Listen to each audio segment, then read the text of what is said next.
我们现在开始辩论的第一部分，是政见发表。第一位发言人陈水扁先生，陈先生请。洪教授、于董事长，两位可敬的对手赵先生、黄先生，三位代表新闻的记者女士、先生，各位先进、各位乡亲父老，还有电视机前的观众朋友，大家午安，大家好。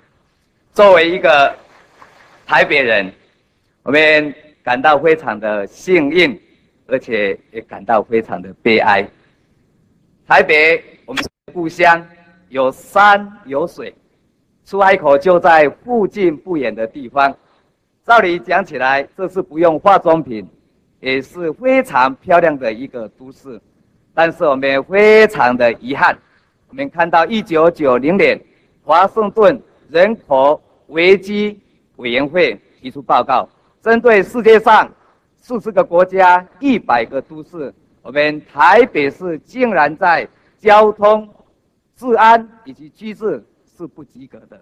而且我们有发现到，同样年度的财富杂志针对亚太的7大都市里边，我们台北竟然被西方的企业家认为是最讨厌的一个都市。而且我们也发现，同一年度新闻周刊他们提出报告说，台北是一个东亚的丑小鸭。台北跟曼谷、新加坡比较起来是非常没有吸引力的一个地方。为什么？为什么罗大要唱台北不是我们的家？总是有它的原因。后来我们发现，台北一直是我们政府把它列为这个陪都，而不是一个正式的首都。而且呢，我们也知道30年来，台北市长一直是官派，官派的市长只有上意，只有党意，完全心目中没有民意，一副官僚的作风，我们感到非常的痛心。所以我们已经等了30年，我们好不容易等到我们12月3号有当家做主的机会。我们相信12月3号我们的选择不只是要选我们未来的台北市的市长，我们更重要的是要为我们台北的未来选择一个更好的机会。国民党有可能吗？黄先生有可能吗？我们已经给国民党30年的机会，我们也给黄先生包括秘书长任内加起来8年的机会。结果我们所看到的是怎么样？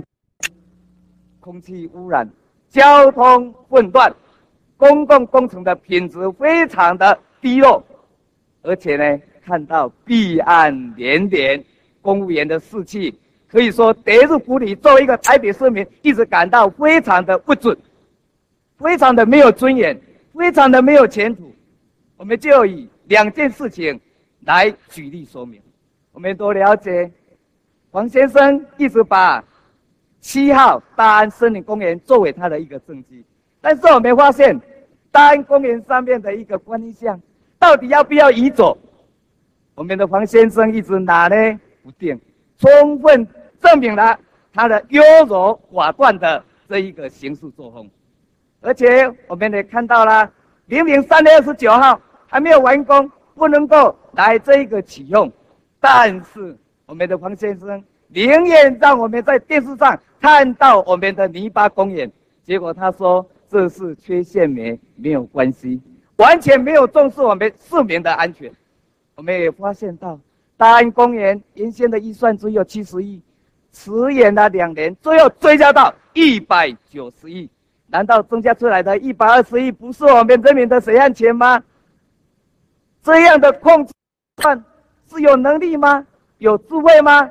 我们又进一步的发现，我们台北市有很多的绘图要运作，结果我们的王先生还花费了新台币4000万买来绘图来做假山，结果就在公园的里边，我们要做地停车场，也挖出很多的绘图，还要花很多的钱请人家运作，完全没有成本的观念。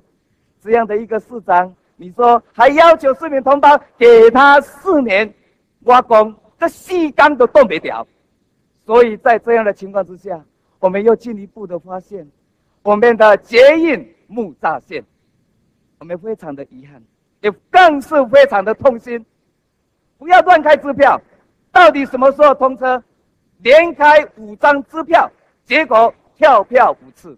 我们的黄先生，你负起应该负的责任吗？我们也发现，我们的捷运是全世界最贵的，但是人家比较便宜。为什么人家没有火烧车？人家没有宕机，没有漏水，没有出轨，没有爆胎，而我们什么应有尽有。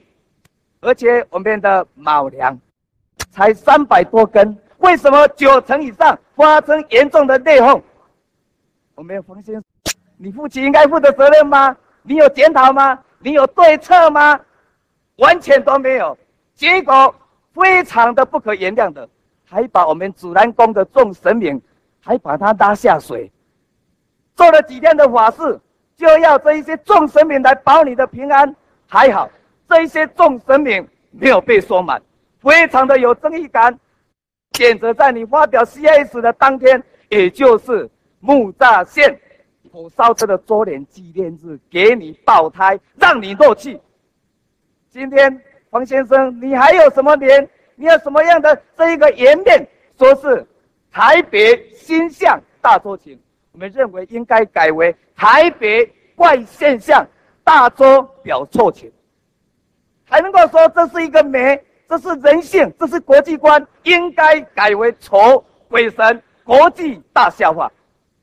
我们认为黄先生如果再继续做下去，是一个台北的另外一个大灾难。那至于站在我旁边的赵先生，我们很清楚的，为什么会有中国新党的诞生？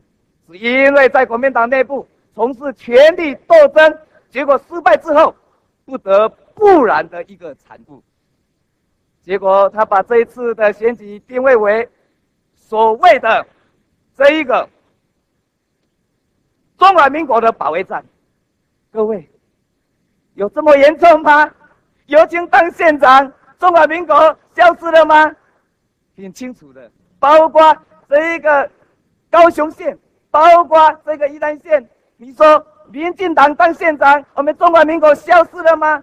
我们一直认为，这一种所谓的新秩序，不过是一个新的保守主义。我们一直认为，像这样的一种反民主、反社区主义、反市民主义的主张，重信所谓的威权、所谓的管制，我们认为这是不足取的。